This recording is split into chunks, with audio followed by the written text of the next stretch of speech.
My parents stole my $200,000 trust fund for my sister. I exposed them and got kicked out. Hey everyone. Today I'm sharing a story that completely changed my life.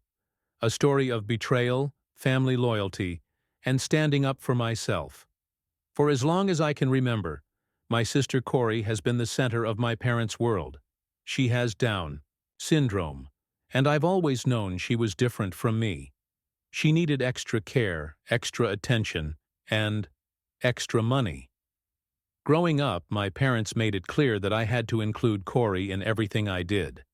If I wanted to hang out with friends, Corey had to come along, but Corey struggled with social skills. She'd lash out, push, or grab things that weren't hers. Over time, my friends stopped inviting me because they didn't want to deal with her outbursts. Still, my parents expected me to sacrifice everything for Corey. They never tried to help her adjust or teach her better behaviors. They just expected me to be her constant support system. I became the invisible child. Their entire lives revolved around Corey. They spent thousands on her therapy, medical treatments, and even shopping sprees. Yes, shopping sprees. Corey had an obsession with the color pink. If she saw something pink, she had to have it. And my parents? They always gave in. They spent a fortune buying her pink clothes, pink bags, pink toys, even random pink objects from strangers, just to stop her tantrums. I never questioned where the money was coming from. I thought my parents had it under control. I was so wrong. When I was born, my grandparents set up a trust fund for both me and Corey, equal amounts. Corey's fund was meant to cover her medical needs. Mine was for my future: college, a home, and financial security. When Corey turned 18, she got access to her fund, but my parents managed it for her. They spent it all. And when her money ran out, they started using mine, without telling me, without asking. They drained my $200,000 trust fund to pay for Corey's endless expenses and shopping habits. I found out the truth on my 18th birthday.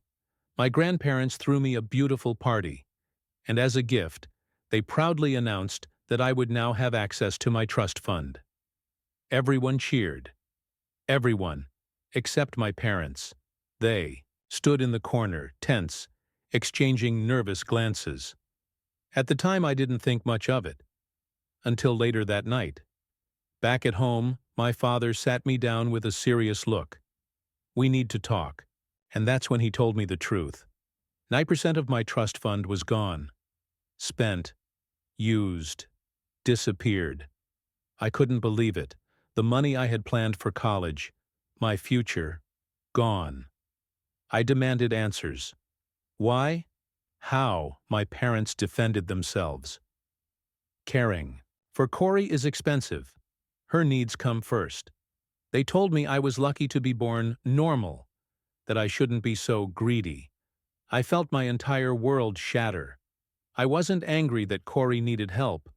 I was angry that they stole from me then. They dropped another bombshell. They never intended for me to go to college. Their plan? For me to become Corey's full-time caregiver.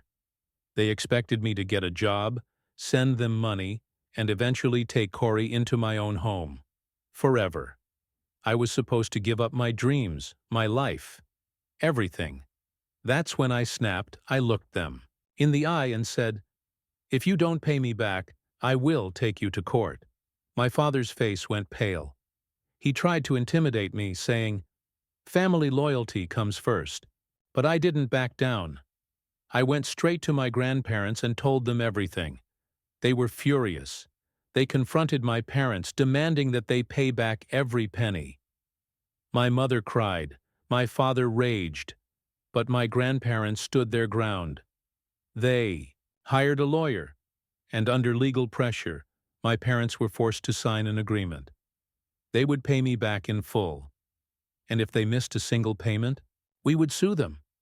But my father was so angry, he kicked me out of the house. "I never want to see your face again." So I moved in with my grandparents.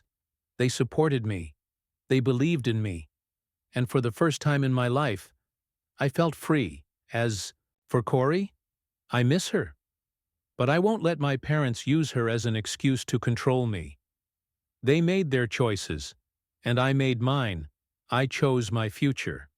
Thank you for listening to my story. If you haven't already, make sure to subscribe and hit that notification bell for more real-life stories like this. And remember, never let anyone steal your future.